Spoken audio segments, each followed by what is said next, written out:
APAC, and this is a recording right now, a global TV talk show. And Beverly Sunn, hello, welcome. Good morning. Yeah, good morning to you. And meet Haishi in Japan. Hi. Yes, yes, Hi, of Erie. course. Um, we're all busy getting ready for Chinese New Year now. Yes, okay. So it's the year of the snake. Yes, and Yes. So what does that mean? That's a positive thing, right? Not negative. it's with the year of the snake, things should be better. Yeah. It should be a good year, so that's what we're Okay. Well, we all want that. That's for sure. everybody. For everybody. Yeah. And Okay, good. I see some progress globally. So there's some global settlements now in the Middle East, and hopefully we'll have a certain settlement in Russia and Ukraine. So, And Taiwan. Yeah. well, Taiwan will be a status quo. Nothing's going to happen. Yeah, probably not. Yeah, it'll be fine. Haishi, please introduce yourself. Tell us about what you do for work, what your company is. Okay, my name is Erie Hayashi, and I work for the Tokyo Lease Corporation, renting furniture to expats who are visiting Japan. Yeah, that's very nice. And okay, so I met your colleague in the past, and Emiko should be joining us as well, and perhaps a couple of others. But we're going to have a brief conversation.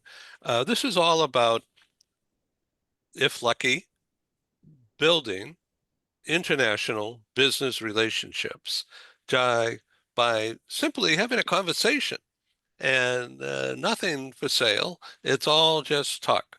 And if uh, we like each other, then perhaps there's a good rapport, and that makes a foundation for trust. And if we're lucky, then we can grow from there.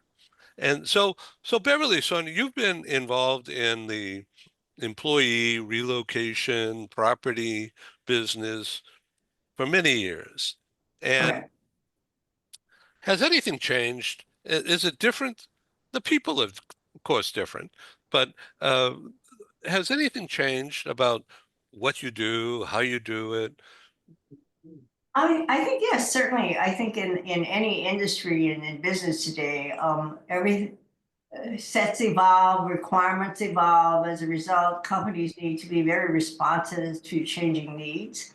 And so we look to be really on tap with changes as well as to be innovative and to, in fact, be in front of your client.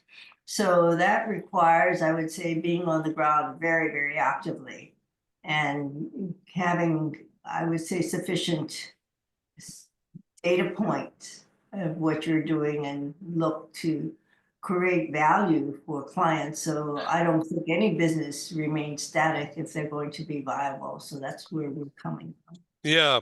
So the way that you train people, particularly younger people in your organization, is it any different than a long time ago when you and I first met?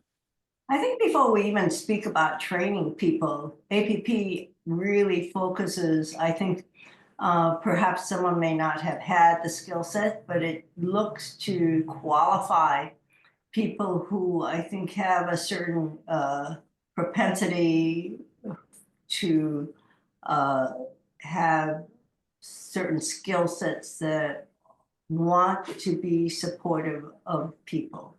Yeah. Not all professionals, this is why you have different industries, have that type of I would say interest or passion. But that's what it requires because you're really needing also to be very aware of who you are. If you're not aware of who you are, then you can't help others as well as you might. Right. So it's the same as it was years ago. But and the people who are coming to you to be in your business, they're the same kind of mentality. It's just different generation, different influences. Iri Haishi, do you see the same thing? Yes, the things are changing, and for younger people, they tend to use more digital equipment. Like they use more SNS and they want to communicate with more in digital way. But old people want to speak in person, but young generations are different. So we train them to use more SNS more effectively and also use a website to invite more customers. So that's getting more important. Yeah, and we see that, of course, here in the U.S. and California particularly. So here we are, digital, and I call this my global meeting room. Now, for many years, starting in, well, a very long time ago, in 1984, I produced my first ever live event. And it was in downtown LA, inside the LA Economic Development Corporation. And they were my customer.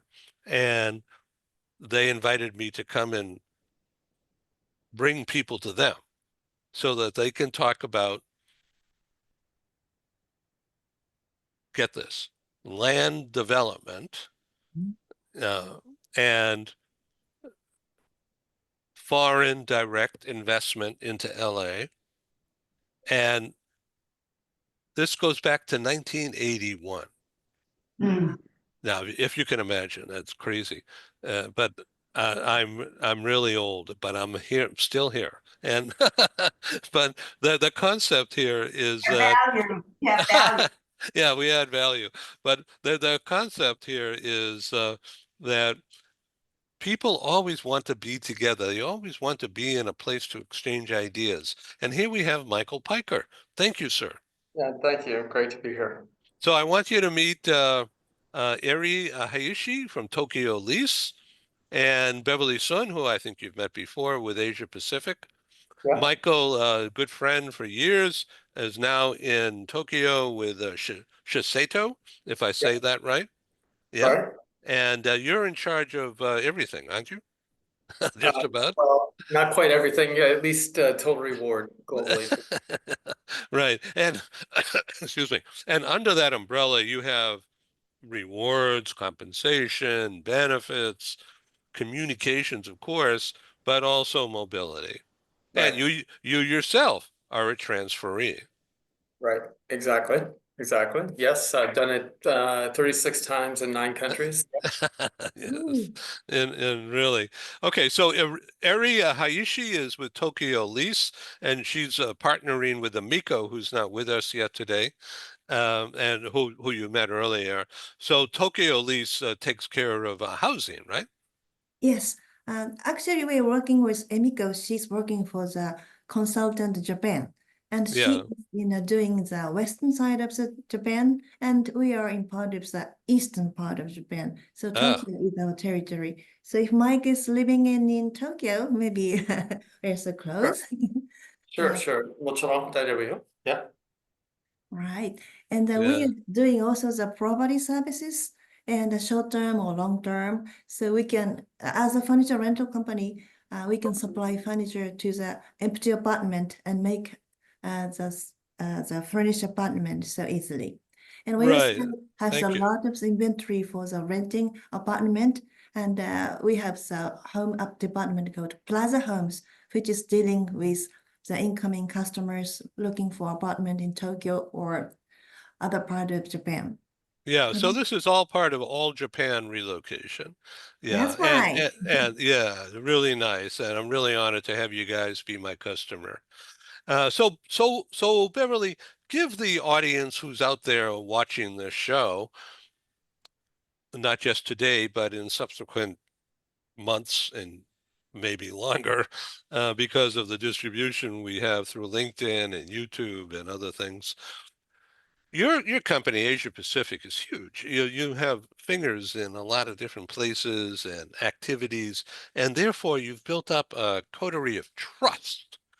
Trust is a really big thing in APAC, right? That's right. I Tell think, us more about that.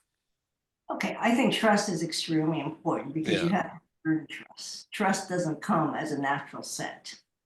And with what we do, obviously we're based in Hong Kong. We run services throughout China and over the last 15 years throughout the APAC region. And I think entering new markets requires total cultural understanding of the nuances of that particular culture. For instance, if you're in Singapore, it's very different from Japan, very different from Korea, very different from Taiwan. So one should never, I would say, make assumptions about their programs and that they can be effective unless you can bridge with trust with the people with whom you're providing services or with the support systems that you're working with within that particular country.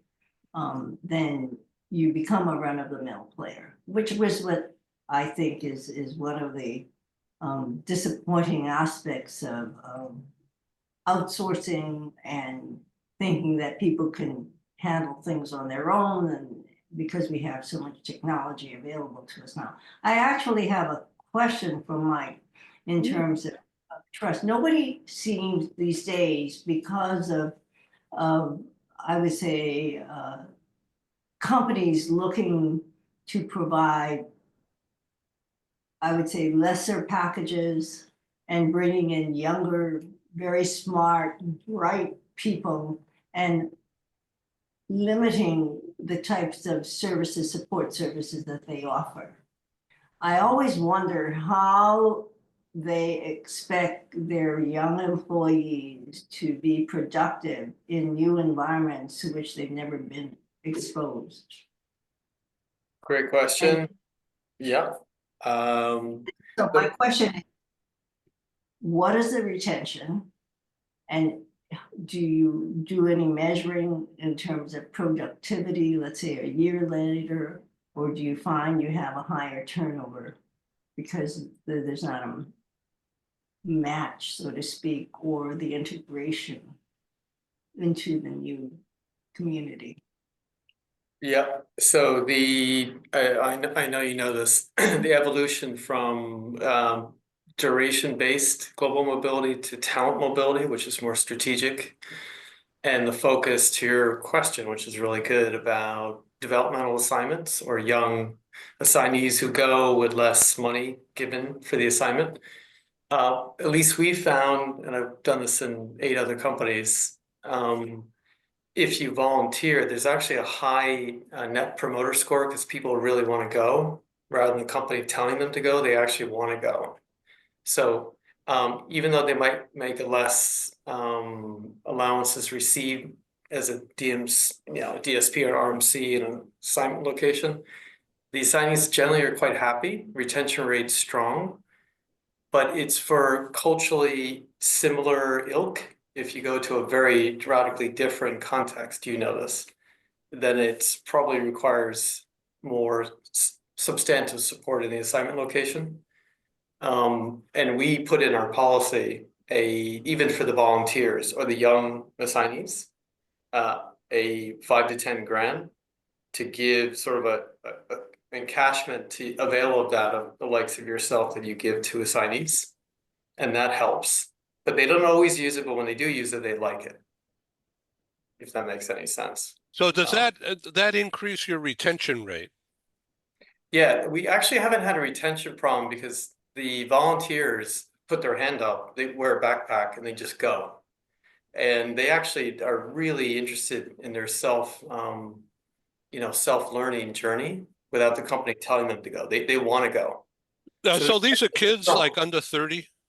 Yeah, under 30. I mean, Yeah. all the tech companies do this really well.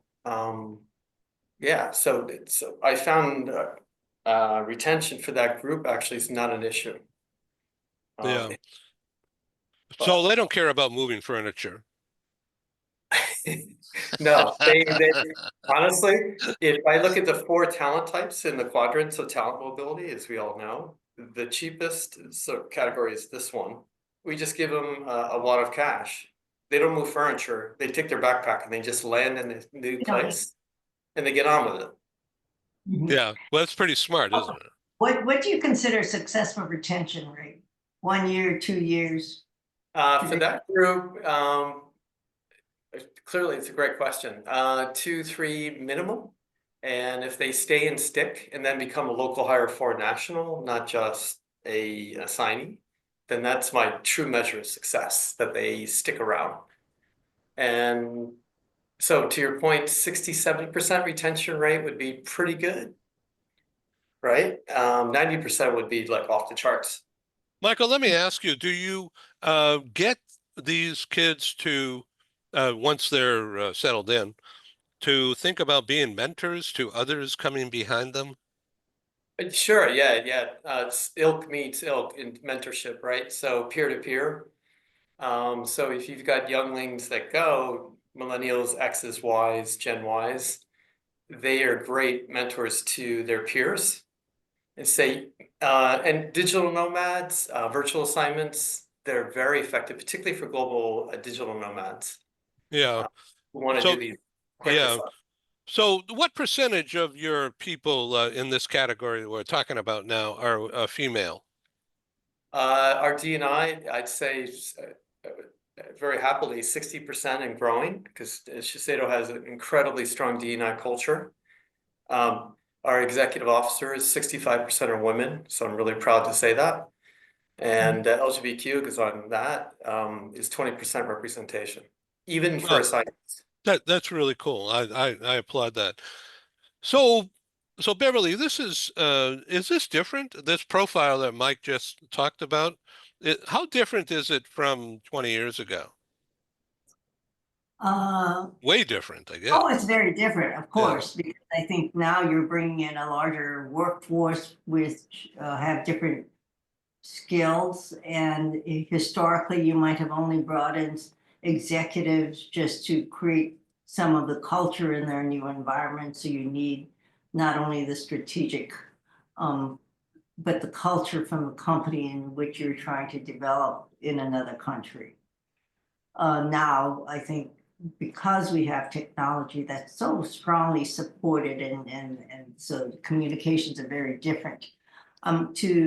To Mike's point, I find it very interesting. Obviously, we deal with a range of assignees, and very often we'll get assignees who may not have support services, but the company that they're now moving to provide the type of destination support services. And I have to say, in because we do informal interviews when we're getting in and recipients of these types of employees, that they have weathered it in their first relocation. So when they come to us and get a little bit more support, I can see that as well as they have adjusted, I can see that there is a difference in appreciation and in getting up and running very quickly. They've already weathered it, but they've had to do it on their own. And there are, I think, puddles in that. There are always puddles, but you try to avoid them because the environments are different. They're never the same. We have one who was posted in Shanghai and then went back to the US and now very rapidly coming back. And as I listened to her experiences of how she had to weather this on her own and the types of service that we're now offering her before arrival, it's a very different. So we're all learning, yeah, as we So go. I find that support does help, however limited. Yeah. And the retention, by the way, another year return. But the fact is the courage to come back and the interest to come back. Well, I they're think pros. It's it's sort of like something Donald about Trump coming back. Right? But that's another story. But so Erie, let me ask you a question. Do you reach out particularly to women, the spouses or the employee direct themselves, as the case may Are be? you asking that? Uh, Absolutely. yeah, and It's Erie absolutely. also. You reach out to these people to be a coach to help them understand how to turn on the appliance Yeah, or of what to course. do with the light bulb or whatever. Of course, we do Yeah. support the spouses. And these days, couple are difficult. It's not a man and a female. It's sometimes the couple means two men. So that's things are getting more complicated right now. But whatever is a family, will help them. For example, the wives want to have the children to settle with the schools, and we also have the service to help finding schools. And also, if the wife want to join in a community, we also can help. So there are a lot of the things we can help the spouses, and there are some programs to do that. Yeah. And Can I? and that I mean that makes a family kind of an approach rather Yes, than yes, yes. Not me. business. Yeah, You know, I mean, you break down barriers that way. It's by giving help because you know that they're going to need it. of course. And Yeah. as for the female officers, we now know that there are a lot of the female officers who are high-ranking people. Then the man and the wife is working and the husband is not working. That is happening also. That's strange, isn't it? Yeah. Yeah. I mean, because you have to adjust. You have to come up with new services. And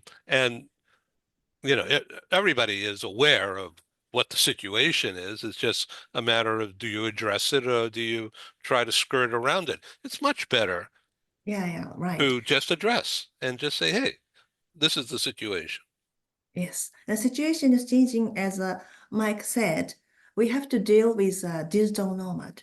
They want to go to countries not for years, but for the short time. They move to the many places. Then Yeah, they need right. furniture, but they don't want us to deliver and pick up. They just want to have the furnished apartment or just Airbnb. So the things are changing so fast. So now we are planning to cooperate with a company who are supplying the furnished apartment all over Japan. And now next week, we're going to have a meeting with 30 people, which are the owners of the apartment. So I asked them to furnish them to rent to the digital nomad because that's a trend. And so you're an expert at that, not only because you know your furniture, but you know the people. Right. Yeah, and that's really important to be open and forthright about, very direct. That's right. Yeah. If I might interject, I think inclusiveness of spouses is extremely important. In fact, one of our requirements when we do an intake, it's really an assessment. So we require that spouses be on call. And this is an extraordinarily stressful time, and Yeah, for sure. the employee is focused on work and looking to integrate, and they very often don't even have the time to communicate, and the needs are very different. So that assessment at the onset of inclusiveness actually does matter. For single females, I do feel that they very often may not have the support buddy system. So I think perhaps being a female myself and having gone through all the adjustments and transitions of change, we're very sensitive to that as well.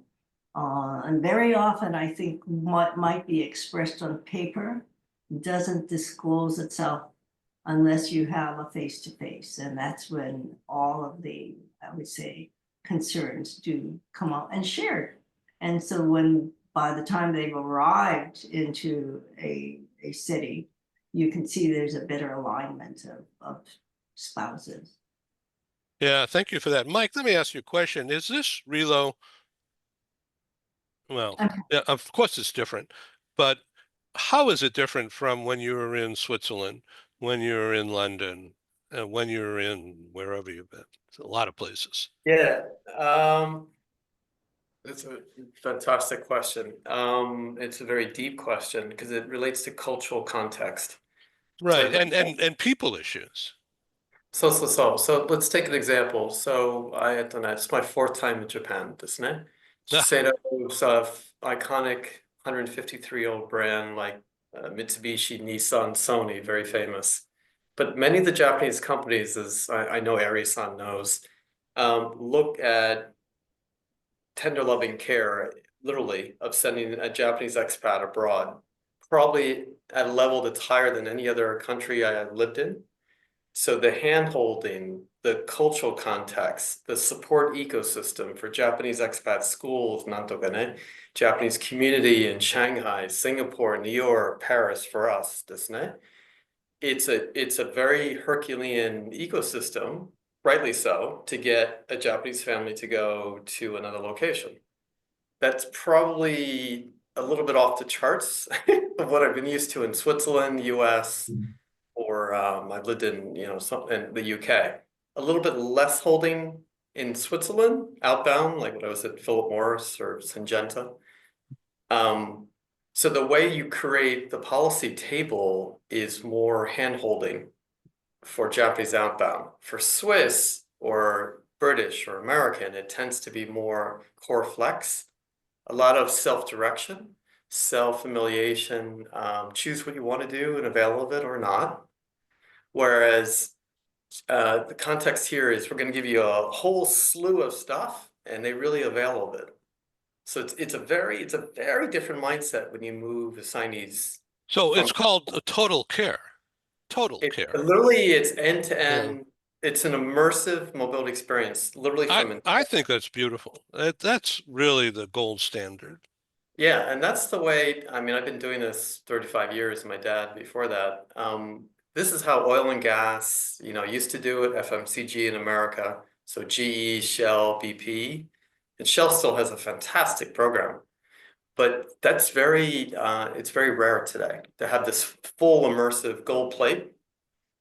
But on the other hand, Japanese practice hasn't changed that much in 30 years. So So doesn't it make sense? The gold plate, the total care approach, the Japanese approach is actually business savvy. yeah, but it's costly. So I have 63, I want to have 400. Sony, Nissan, Mitsubishi right down the street in Ginza have thousands. And then the problem is my program is too expensive. So I reduce the cost, a little bit less TLC, but I want more volume, more impact. So that's my conundrum is how do I do it with tender loving care, but also not quite as expensive? Yeah. Beverly, let me ask you a question. The Taiwan situation, not political, but business, semiconductors in particular.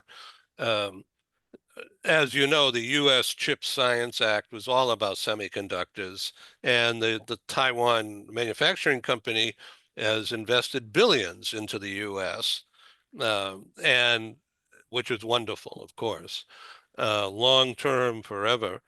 Uh, are they bringing people over from Taiwan into the U.S.? Are they able to do that, or is it too political at this time? I don't think so. I think certainly the US seeks expertise from Asia.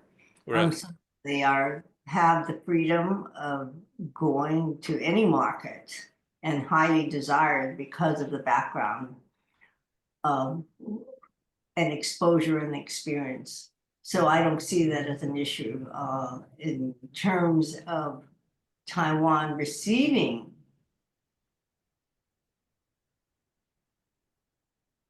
employees from different countries. They are extraordinarily receptive to all cultures, to all passport holders. And in fact, we've been very involved in a project, and I don't think there's not a country that we don't have an assignee coming from. Integration, of course, with all these countries.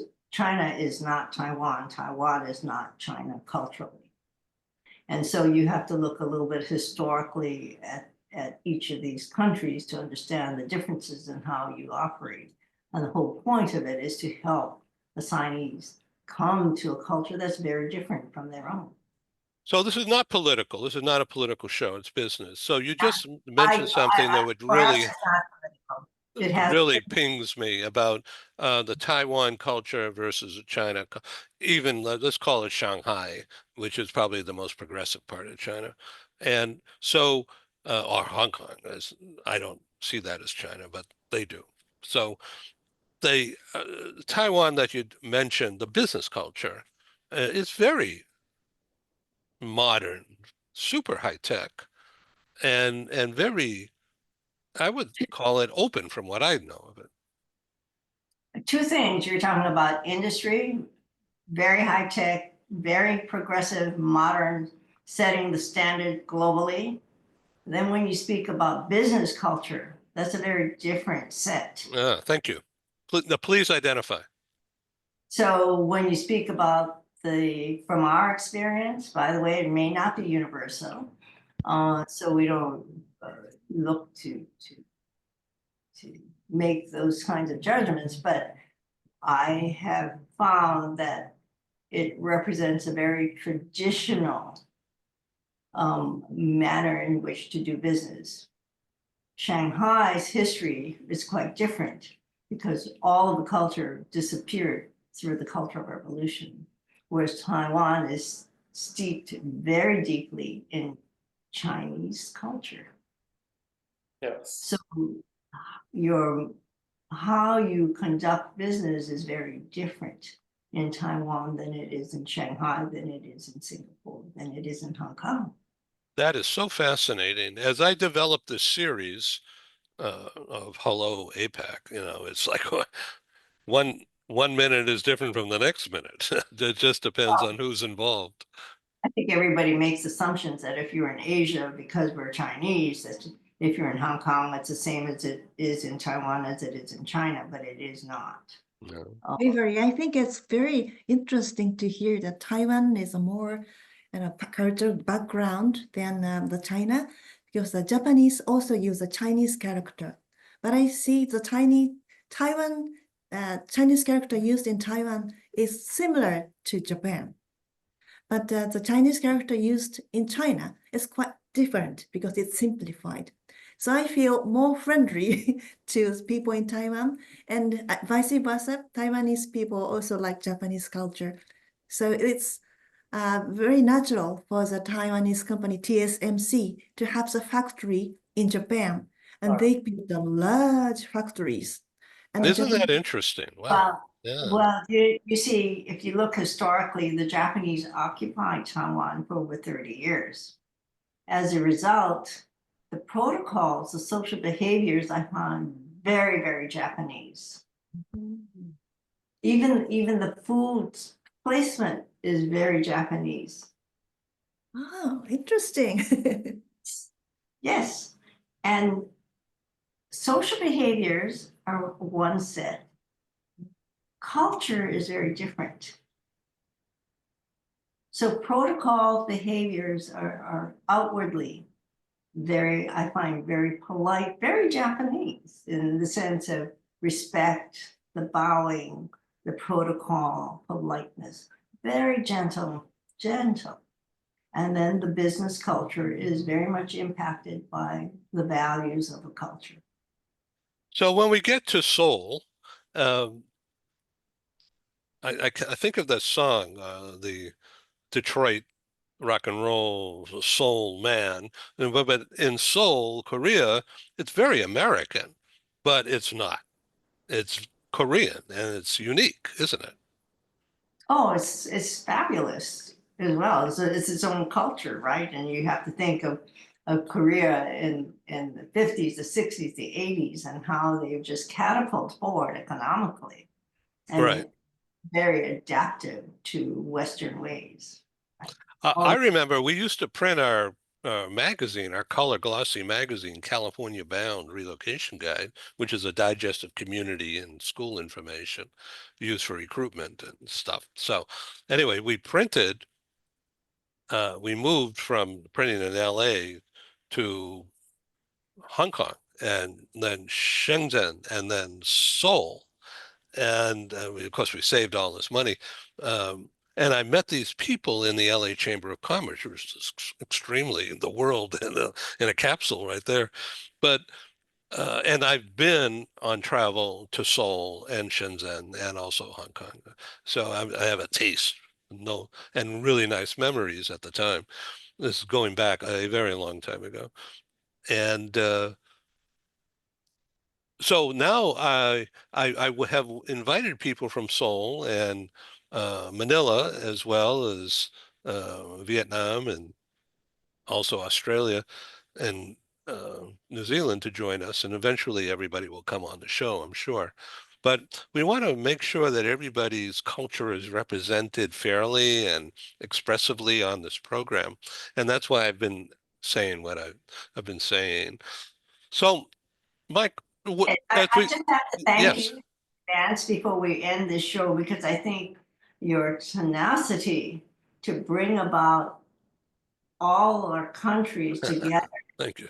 an educational process for all of us. So I truly think you're just you're magic, and you. Well, it's I call it the global meeting room, and for 4.5 years I've been doing Zoom things where we're approaching 1,000 broadcasts. We're not there yet. We're at number 991 or something.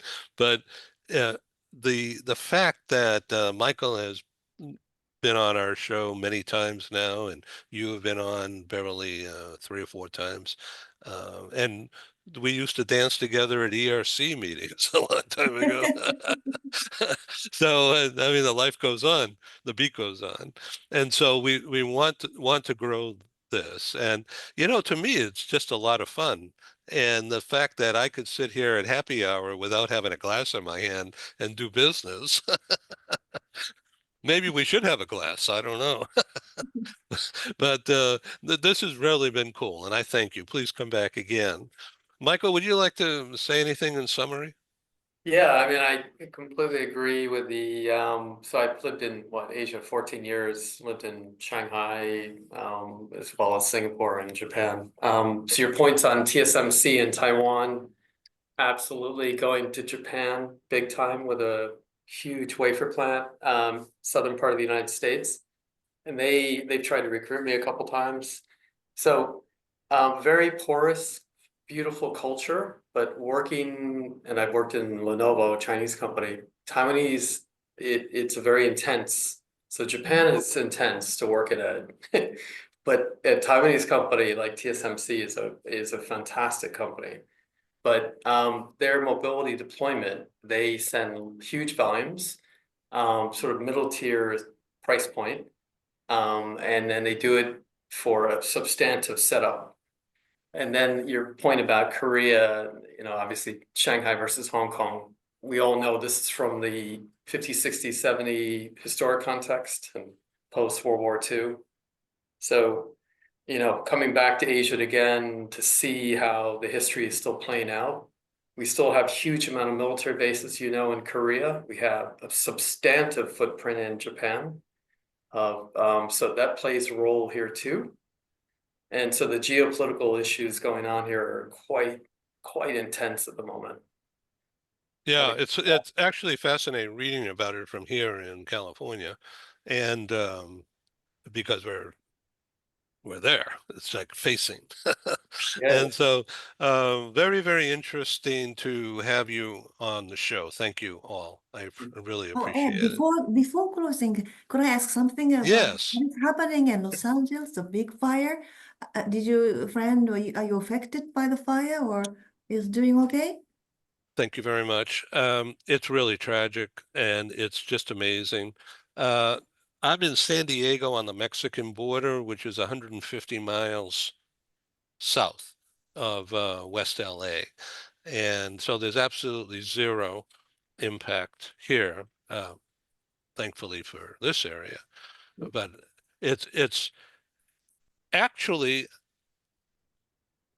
amazing that the firestorms, we'll call it a firestorm, has been in three specific areas, none of them connected to the other.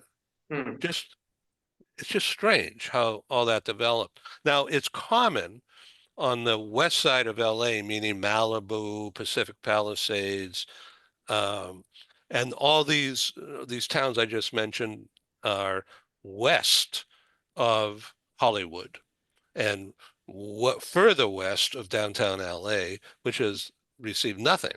Nothing. Now, why we don't know. Okay, but then you go north 15, 20 miles of downtown LA into a beautiful area, Pasadena in the foothills of the 8,000-foot mountains, okay? When the mountains have been there forever. And they've always been beautiful. But now the mountains have a bad rep because, it's hell. And it's not because of the mountains, it's because of the wind. And I'm not going to get into politics or anything like that, but the lack of smart thinking, smart preparation, not thinking from 100 years ago, which has been the problem. Okay. They just use the same old, rather than smart technology and smart planning. They got plenty of brains in that area, but for some reason it didn't connect. And now there's hell to pay. And the psychological safety, I'm not going to get dramatic here on purpose, but I am. The psychological safety factor of big government taking care of population, taking care of investments that people make, it's an empty shirt. I mean, it's just terrible. And so the psychological safety and the political impact of this tragedy is just beginning. Yeah. But there's huge area, LA, Southern California is huge area. Southern California is 5, 6, 7 counties, I don't know, but they're huge. And as I said, I'm 150 miles south and there's zero in between. There's nothing. It's just those 3 pockets. And the problem is that the Malibu on the west side, the far west side, from the Malibu's on the ocean, and so you think the ocean's everywhere, but it's really not. It's just a Malibu, and then next to that, 20 miles or so, is the Palisades, which is just a beautiful hilly. It was. It'll grow back someday, but not in our lifetime, probably. And so there's devastation, unbelievable. And yet the land is still valuable. They don't make more land. And so it will get rebuilt. And I don't know when or how, but I'm sure it'll be a national project, not just local. But it's not for me to say. So the other fire north of Pasadena, 12, 20 miles north, this very, very close, and this is very suspicious, very, very close to the Jet Propulsion Laboratory, which is U.S. Defense Department in spades, all about space. And the brainiest of the brainiest, California Technological, it's all right nearby the Rose Bowl football stadium. Now that was not touched, but the area that had beautiful old neighborhoods full of small homes. And in those smaller homes were a completely diverse population, meaning all colors and whatever, for generations, and it's all gone. Now, how are those people going to live somewhere else? LA is really expensive. And the people who lived in Altadena, which is that area, it is really going to be hard because everybody else's prices, guess what? Up, up. Yeah. The market is not driven by anything but emotion. And And how much reading more? Yeah. homeowners insurance, the main players are starting to stop writing policies because it's too risky. Is that right? They did it before the fires. They started to stop. But now it's going to become federal. And because this is not a socialistic thing. This is just taking care of people Yeah, yeah, without any BS. Just take care of people. yeah. And they've got to create a new system, a new economic system, because the old system isn't going to work. It's not working. I heard And that Well, in all too California, often, the prices It's tragedy that creates change. Yeah, the necessity. So so as I mentioned, part of practically speaking, all of the rest of LA County, which is really mega, it's huge, not touched. All of Orange County, not touched. All of San Diego, not touched.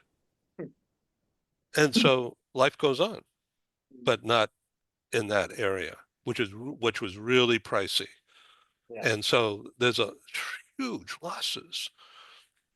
It'll all get funded. Then the U.S. government will just print more money. But talk about inflation. Yeah, you're just seeing it at the bottom now. It's going to go up.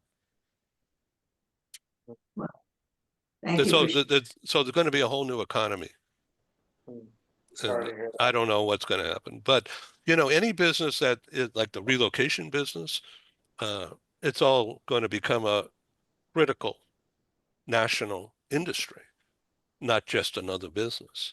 Because people in the relocation business, anything to do with people who are in a tough situation or a change situation, we're the only ones who know what to do. So get ready. The next week, the President Trump is coming into the White House, Yeah, and we are so Monday. afraid of the big changes going to the everywhere. Well, you know, there's a lot of talk. We'll just see what happens, you know. But you know, he wrote that book, The Art of the Deal, Yeah. a long time ago. Yeah. Read the book because it's all about BS, and it's all about laying out a situation in front and then backing up to it later. So it's just a lot of talk. Yeah, it may happen, but it may not. Yeah. It's like buying Greenland. Oh yeah, yeah. Well, you know what? Uh, U.S. already has a big military base there, They so do. We have a so huge base it's there. just all BS, you know. Yeah. It's Hollywood. Remember that he's Hollywood. And and anyway, just stand by and let's do business. Thank you Th- very Thank you, Erie. Thank Thank you, you, Anne. Beverly. Thank you, much. Michael. See ya. I'm glad you joined. No All right, worries. have a good day. Thank Have a you. great day. Goodbye. Peace. Thank you.